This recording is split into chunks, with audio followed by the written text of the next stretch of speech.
Hello students, good wishes for all. Let's begin with our chapter The Story of Village Palampur Part 3.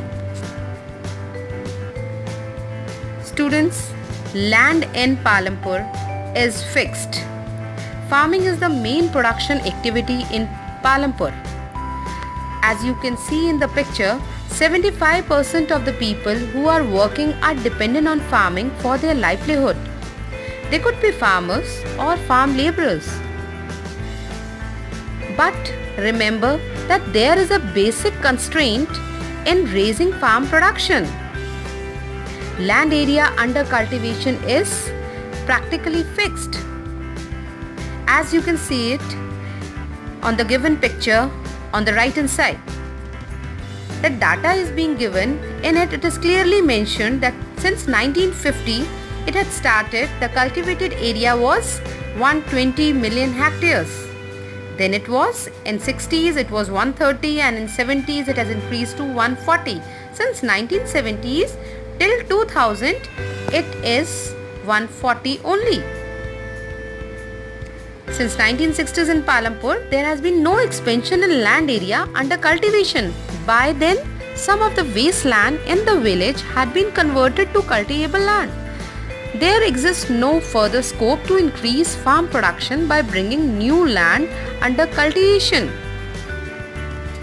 Let's move to the next. Now, we will learn about what are the methods to grow more from same piece of land, or is there a way one can grow more from the same land? Yes, there are ways. The first one is the multiple cropping and the other one is the modern farming. Now, what do we understand by multiple cropping? Students, to grow more than one crop on a piece of land during the year is known as multiple cropping. Now, the next is modern farming.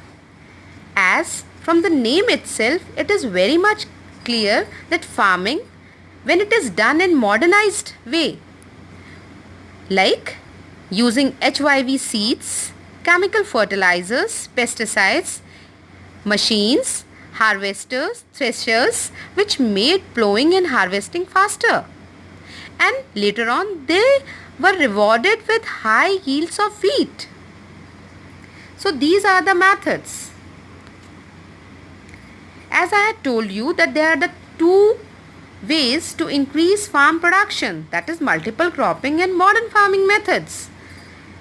And irrigation is the key to multiple cropping. That means without irrigation it is not possible to grow more than one crop in a field.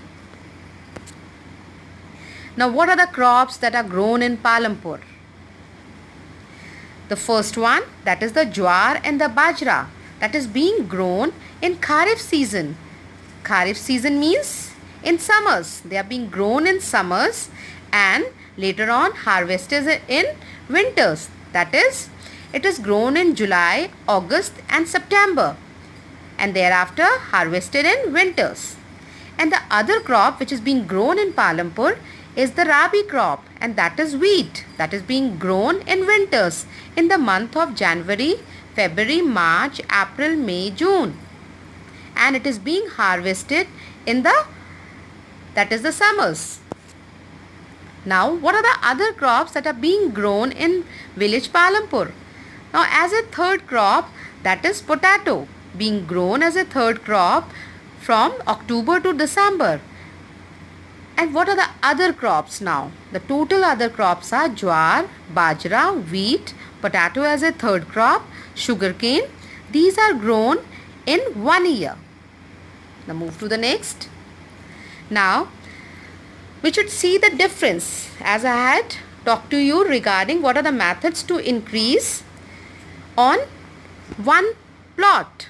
What are the methods to increase the production or grow more from the same piece of land, that is modern farming and multiple cropping, is it?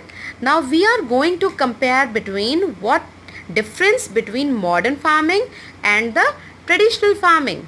So first we will take the modern farming. in modern farming, as I had told you, that when the farming is being done in the modernized way, and what is being used, that thereafter it is being called as modern farming. So the first one is HYV seeds. Then because we are using HYV seeds, so they need lot of irrigation, means lot of water is required, that is intensive irrigation. And the third is chemical fertilizers, which boost up the crop and give a high yield. And the last one is the pesticides. To kill the pest, we normally use the pesticides. And one more, the important one, that are the machinery, the modernized way. The harvesters, the threshers, and the other machines like the combiners. Now we will move to the next slide, which will tell us about the traditional farming. Now when I am saying about traditional farming, that itself clear that when the farming is being done in the old method, in the traditional way, like it is traditional seeds, when HYV seeds are not being used, when the traditional seeds are being used, and traditional seeds need less water, and then it is thereafter the natural manure, the cow dung is being used, which is being available in every house of the village, where they used to keep the animals. And the most important difference between modern and traditional farming is the per hectare yield is low in traditional farming, whereas the per hectare yield is high in modern farming.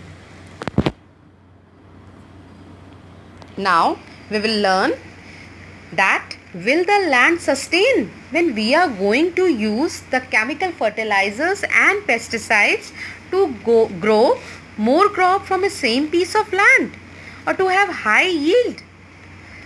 Students, when we use chemical fertilizers, they provide minerals which dissolve in water and are immediately available to plants, but these may not be retained in the soil for long. They may escape from the soil and pollute groundwater, rivers and lakes. Chemical fertilizers can also kill bacteria and other microorganisms in the soil. This means sometime after their use, the soil will be less fertile than ever. Students, the consumption of chemical fertilizers in Punjab is the highest in the country. The continuous use of chemical fertilizers has led to degradation of soil health. Now, as it is shown in the picture, that because of the use of that HYV seeds, the more irrigation is required, and as such the more irrigation is being done, the groundwater level is being depleting. It is going down. The water table has reduced. The first picture has shown you that because of the use of pesticides and fertilizers, they percolate inside the earth, and when they go inside, it pollutes the groundwater. I hope it is clear. Thank you and have a thoughtful day ahead.